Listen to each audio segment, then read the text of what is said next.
अस्सलाम वालेकुम and welcome to NDM special. मैं हूं हसन इफ्तिखार और मेरे साथ मौजूद है अली फारसी। नाज़रीन, आज पंजाब के अंदर एक बहुत बड़ी बात हुई। बात यह हुई कि पंजाब असेंबली में इलेक्शन था स्पीकर का और उसके अंदर हो गई वहां पर गर्मा गर्मी। अब बात यह है कि पाकिस्तान तहरीक इंसाफ के जितने एमपी आए हैं उनके पास चूंकि अब कोई क़यादत तो मेन मौजूद नहीं है और ना ही वो सीरियस सियासत कर सकते हैं पार्लियामेंट में बैठकर, तो इस तरह की गर्मा गर्मियां आने वाले दिनों में आपको मजीद देखने को मिलेंगी। मजीद ये भी हुआ है कि अब जो खबरें आ रही हैं उनके मुताबिक और कंफर्म बात यह है ये कि मरीम नवाज शरीफ साहिबा जो है वो ही पंजाब की वजीर आला बन जाएंगी। तो ये बात तो और ज्यादा पाकिस्तान तहरीक इंसाफ वालों को दुखेगी कि एक तरफ तो उनसे बकौल उनके एक इलेक्शन चोरी किया गया और फिर वो लोग या वो अशखास जिनसे वो शदीद नफरत करते हैं उन्हीं को दोबारा से उनको लाकर क्या तो चीफ मिनिस्टर की पोस्ट पर और फिर कौमी असेंबली में प्राइम मिनिस्टर की पोस्ट पर बिठा दिया गया। और आज की जो गर्मा गर्मी है उसकी भी वन ऑफ द रीजन यही थी। तो अली से पूछते हैं कि अली हुआ क्या? अली क्या हुआ ये आज वहां पर? वो हाफिज फरहत अब्बास साहब कौन है जिन्होंने ये सारी गुफ्तगू की और उन्होंने एक लड़ाई झगड़ा शुरू कर दिया। फिर मलिक अहमद खान साहब भी खड़े हो गए और काफी जरा मतलब ऑकवर्ड सी सिचुएशन बन गई थी। स्पीकर जो सत्यान खान थे उनके लिए फिर उन्होंने कहा अच्छा मैं हज़फ कर देता हूँ अल्फाज को। अच्छा, पहले तो आप हाफिज फरहत अब्बास जो हैं इनकी ये वीडियो सुन लेना जो इन्होंने कही जिसके ऊपर फटा हुआ है, वो वीडियो लगेगी। जी, तो हसन आपने सुना उनके अल्फाज। मैं वैसे आपको बता दूं कि ये पीपी 155 लाहौर से वाल्टन का एरिया, ये डीएचए का, वहां से ये मुंतखब हुए हैं। मेरा ख्याल है लतीफ खोसा साहब के अंडर जी बिल्कुल, जो लतीफ सीट खोसा आती साहब है के वहां अंडर की पर सीट है। उधर उधर से ये इलेक्ट हुए हैं और पाकिस्तान तहरीक इंसाफ के बड़े पुराने कारकुन हैं। बहुत सालों से उनके कारकुन हैं, इमरान खान साहब के फिदाई हैं। और हाँ, इमरान खान साहब पे उन्होंने फिदाई हमला भी किया था। जी जी, वो किया था। वो किया था जब उसमें वो इमरान खान साहब जख्मी काफी भी हुए थे जख्मी भी हुए और थे उनको और गिरफ्तार करके इन्होंने पुलिस को गिरफ्तार पकड़ाया भी था। इन्होंने करवाया था। और फिर बाद में जो है वो ये पीटीआई के अंदर चले गए थे बहुत सालों के बाद। हाँ, फिर इमरान खान साहब ने जब उनको माफ कर दिया तो फिर हम कौन होते हैं दोबारा दोबारा बात या बनाने वाले। और उन्होंने उसके बाद से वो इमरान खान साहब के साथ बड़े जो है वो टाइगर बनकर रहे हैं। तो यासीन सोहल वाला हल्का है ये गालिबन हरा कर आए जी, हैं। वॉल्टन मेरा वाला ख्याल है तो कि वही वो बात है। सीरियस से यासीन सोहल को ये हरा कर आए हैं। दूसरा मियां नसीर वाली साइड है, वो मेरा ख्याल है दूसरी साइड पे चली जाती है। जी, वो जी, जी। वॉल्टन वाली साइड मियां नसीर तो की इसको तरफ खैर नहीं अब चेक भी कर लेते हैं। तो बहरहाल जो हुआ वो तो आपके सामने है। उसके अंदर फिर जनाब ये जो मामला था वो काफी ज्यादा गुस्से में आ गए मुस्लिम लीग नून के वर्कर्स। मैं कुछ लोगों के लिए तशरीह कर दूं इसको कि हो क्या रहा था यहाँ पर। हुआ ये कि उन्होंने जो बात की है डिग्गी की, वो शहबाज शरीफ साहब वाली डिग्गी है जिसके बारे में कहा जाता था। पाकिस्तान तहरीक इंसाफ बेसिकली इल्जाम लगाती थी कि शहबाज शरीफ डिग्गी में बैठ के जनरल बाजवा से मिलने के लिए जाते थे।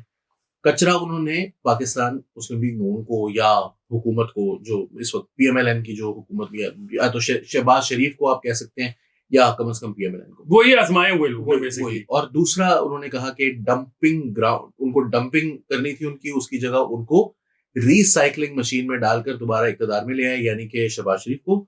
और रिसाइकलिंग मशीन इस वक्त बेल्जियम में घूम रही है, यानी कि जनरल बाजवा। तो जनरल बाजवा के बारे में पीटीआई का ये प्रोपेगेंडा है। मुझे नहीं पता इसके अंदर हकायक क्या है। तो सच्चा प्रोपेगेंडा भी होता है, तो इसलिए मुझे ये भी नहीं पता कि ये झूठ है। उसके बारे में जो है वो बात ये है कि उनकी बेल्जियम में जो है वो प्रॉपर्टीज हैं और वो प्रॉपर्टीज, अच्छा वो प्रॉपर्टीज उनकी बेल्जियम में है तो सही, जो वो ये तो कहा गया है ना कि बेल्जियम में उनकी कुछ पता नहीं, ये properties हमारे जो साबिक आर्मी चीफ होते हैं इनकी प्रॉपर्टियां बाहर ही जाके बनती हैं। किसी के ऑस्ट्रेलिया में जजीरे होते हैं, किसी की बेल्जियम में प्रॉपर्टीज अच्छा, वो होती जो हैं। ऑस्ट्रेलिया में जजीरे वाले वो भी पाकिस्तान में रहते हैं, मैंने सुना। नहीं रहते, वो यहीं पे होंगे, फिर आते जाते रहते होंगे ना। तो वो कह रहे थे कि वो वहां बेल्जियम में दरपर्दा फिर रही है। दरपर्दा का मतलब मुझे नहीं पता वैसे क्या है, ऑनेस्टली दरपर्दा क्या होता है। तो दरपर्दा तो छुपी हुई चीज होती है, बस पर्दा होता है, दरपर्दा भी हो जाता है वो। दरपर्दा होता है कि दर पर्दे के पीछे असल में तो वो इस तरह ऐसा हाँ, तो पसे पर्दा और दरपर्दा। हाँ। चलिए आगे चलते हैं। फिर अब ये लड़ाई झगड़ा जो है ये दरपर्दा का इतना इशू नहीं है हाँ। बेल्जियम के अंदर, तो ये बात है। अच्छा, इसमें कोई इतना बड़ा मामला नहीं है। मुझे ये बताएं कि ये मलिक अहमद खान इतने गुस्से में क्यों आ गए?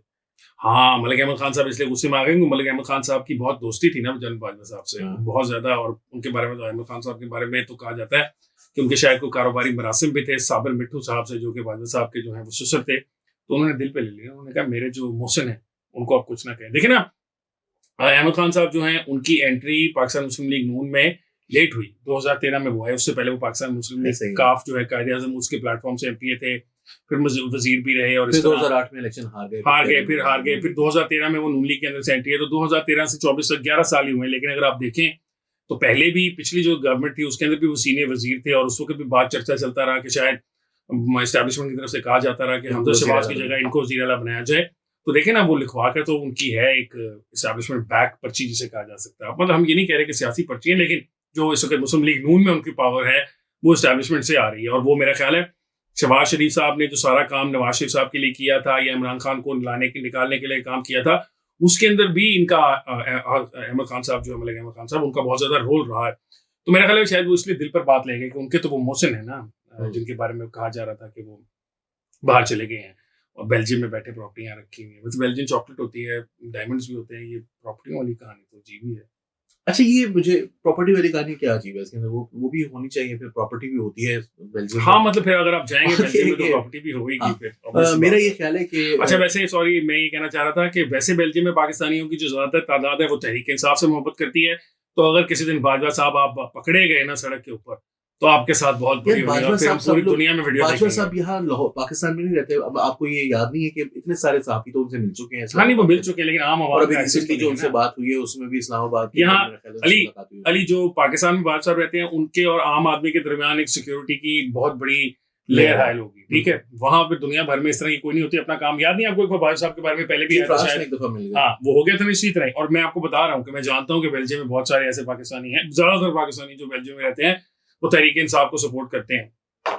ये मेरा एक्चुअल एविडेंस है, बिकॉज जो वहां पर लोग हैं उनकी जो बड़ी तादाद है वो अपने जो आबाई इलाके हैं वहां पर बहुत ज्यादा पैसे खर्च के तो फिर पाकिस्तान तरीके से भी कैंपेन भी चलाते रहे इलेक्शन में।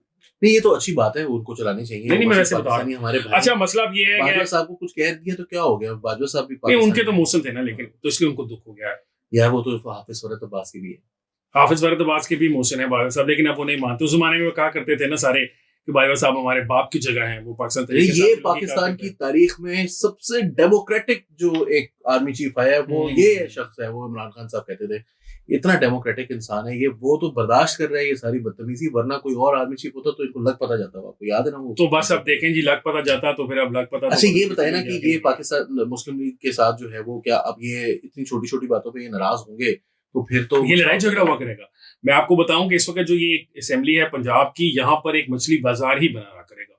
यहाँ पर कोई काम नहीं हो सकेगा, किसी किस्म की कोई कानून साजी है वो इतने आराम से पास नहीं हो सकेगी, क्योंकि पाकिस्तान मुस्लिम लीग नून का मुकाबला करने के लिए पाकिस्तान तहरीक इंसाफ के माफ कीजिएगा बहुत सारे नौजवान जो हैं वो इलेक्ट होकर आ गए हैं। हाफिज फरत अब्बास साहब जो हैं वो अकेले आदमी नहीं, इससे पहले जो होता था वो हम इलेक्टेबल्स को टिकटें मिलती थी तो इलेक्टेबल्स में बहुत सारे लोग जो थे वो दरमियानी उम्र के लोग हुआ करते थे यूजली।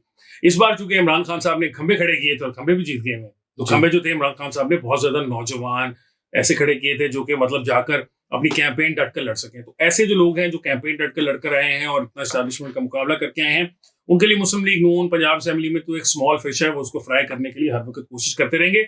आने वाले दिनों में भी आप ये देखेंगे कि लड़ाई झगड़ा जो है शायद इससे आगे जाया करेगा, इससे बात जो है कम नहीं हुआ करेगी।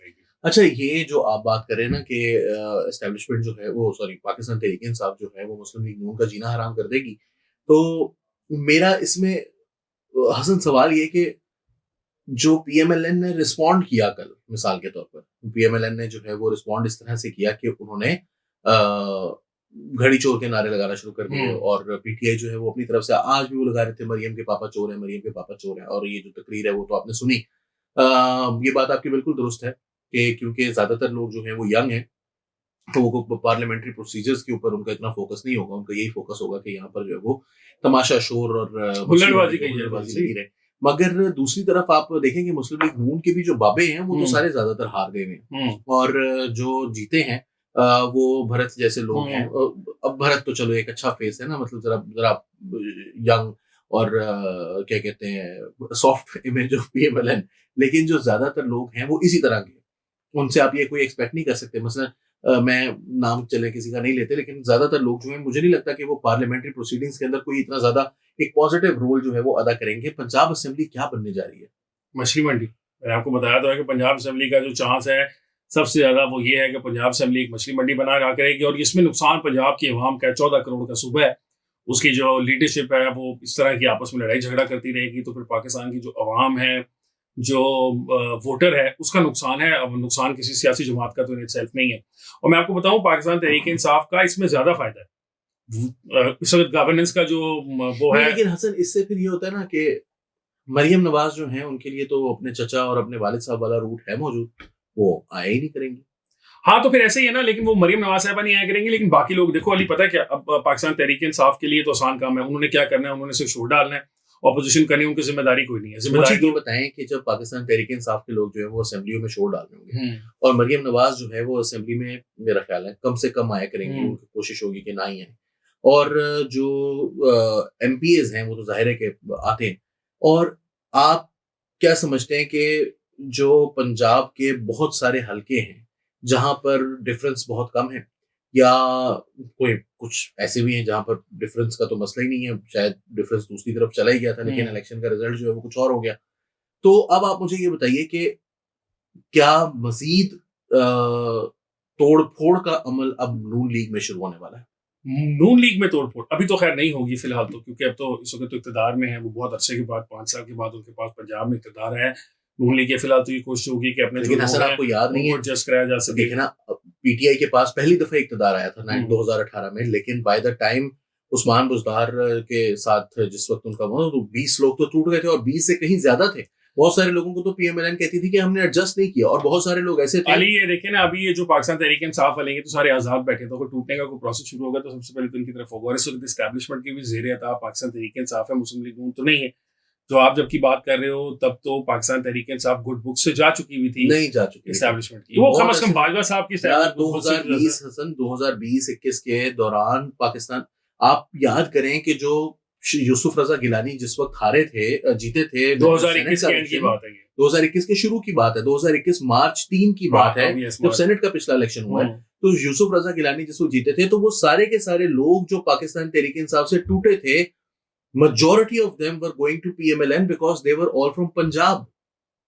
हाँ, लेकिन तब की बात है ना, उस वक्त तो उनको लग रहा था कि पाकिस्तान मुस्लिम लीग नून जो है वो इक़्तिदार में आने वाली है। अब आप देखें ना कि अब आपको क्या लग रहा है कि ये जो पीएमएलएन है ये किसी भी साइड पर हो, 2020 में जिस साइड पर पाकिस्तान तहरीक इंसाफ थी, 2018 में इलेक्शन हुआ है, 20 के एंड में 21 के शुरू में ये सारा तोड़ फोड़ का अमल जो है वो ऑलमोस्ट हो चुका। देखिए अली, भी बात तो ये अभी 2 साल के अंदर अंदर क्या पीएमएलएन का वो हाल नहीं होने वाला? नहीं अली, बात ये कि वो 2 साल में वैसे ही वो तो इकोनॉमी अगर वो हैंडल जो कि नहीं हो पाएगी फेडरल जो इमरान खान से भी नहीं हुई, अब वो नहीं हो पाएगी तो वो वैसे ही मामला खराब हो जाएंगे। और आप जो 2 साल का नाम ले रहे हो, 2 साल के अंदर एक बहुत बड़ा इवेंट भी होने वाला है, इसलिए आप बार बार 2 साल का नाम लेते हो। हाँ, उससे उसका फर्क बहुत पड़ता है पाकिस्तान के अंदर, पाकिस्तान की सियासत के अंदर बहुत ज्यादा फर्क पड़ता है कि जब भी कोई नया एक्सटेंशन मिल जाएगी या नहीं मिलेगी, या एक्सटेंशन लेने के लिए या ना लेने के लिए या उनकी एक्सटेंशन रुकवाने के लिए, तो यकीनन एक सियासी उथल पुथल मजीद इकट्ठी होगी। लेकिन सियासी जो है सुकून होगा तो नई उथल पुथल हमें फील होगी ना। यहाँ पे सियासी सुकून होना ही नहीं है भाई, मैं आपको ये तो बता रहा हूँ।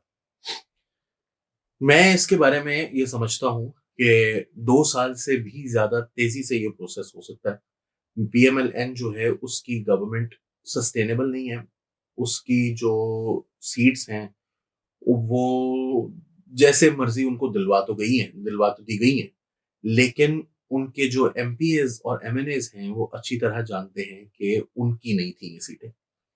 उनके हलके के जो अवाम हैं वो उनके साथ नहीं है, और उनके हलके के अवाम किसके साथ हैं? जो पाकिस्तान तहरीक इंसाफ का उनके हलके में हारा हुआ कैंडिडेट है। ऑफिशियल रिजल्ट्स के मुताबिक जो हारा हुआ कैंडिडेट है वो पाकिस्तान तहरीक इंसाफ के लिए इतना तगड़ा होगा, या वो कैंडिडेट जो जीत चुका है मुस्लिम लीग नून के टिकट पर, वो अगर पाकिस्तान तहरीक इंसाफ में बहुत से हलकों में जगह बनाने की कोशिश करेगा तो क्या होगा? मेरा जहां तक अपना आइडिया है वो यही है कि पीएमएलएन के अंदर टूट फूट का अमल जो है वो बाय द एंड ऑफ 2025 इतना तेज हो चुका होगा कि गवर्नमेंट जो है वो टॉपल कर दी जाएगी। चले अली, ये तो बहुत आप आगे की बात कर रहे हैं, 2025 और आजकल के दरमियान में अभी तकरीबन 1.5 साल का वक्त मौजूद है। हम जो नाजरीन हैं उनको इतनी दूर की बात बता रहे हैं, हमने तो रोज प्रोग्राम किया करना होता है। कितनी बड़ी बात कर दी मैंने, आपने इतनी बड़ी दूर की बात बता दी है, मतलब मैं सन्नाटे में हूं कि मैंने क्या कह दिया। अली नाजरीन, इसी बात पर मैंने की, मुझे खुद सोच के झुरझुरी आ गई है। नाजरीन, इसी बात पर हम जो है प्रोग्राम अपना खत्म करते हैं। अली ने आपको आज 2024 के अंदर बैठकर बताया है कि 2025 के मिड तक तकरीबन जो है मुस्तकबिल का देखे, मुस्तकबिल को देखने वाला जो शख्स होता है ना वो नजर विजनरी अली वाली आज में एहसन इकबाल पाएंगे। जी बिल्कुल अली, जो है हमारे 2025 मैंने दे दिया। अली हमारे प्रोग्राम के एहसन इकबाल बन गए हैं, विजन 2025 उन्होंने दे दिया है। नाज़रीन, इस वक्त प्रोग्राम का वक्त खत्म हो रहा है। आप हमें मंडे से लेके सैटरडे तक एनडीएम के ऊपर लाइव देख सकते हैं। मुझे हसन इफ्तिखार को और अली वारसी साहब को दीजिए इजाजत। अल्लाह हाफिज।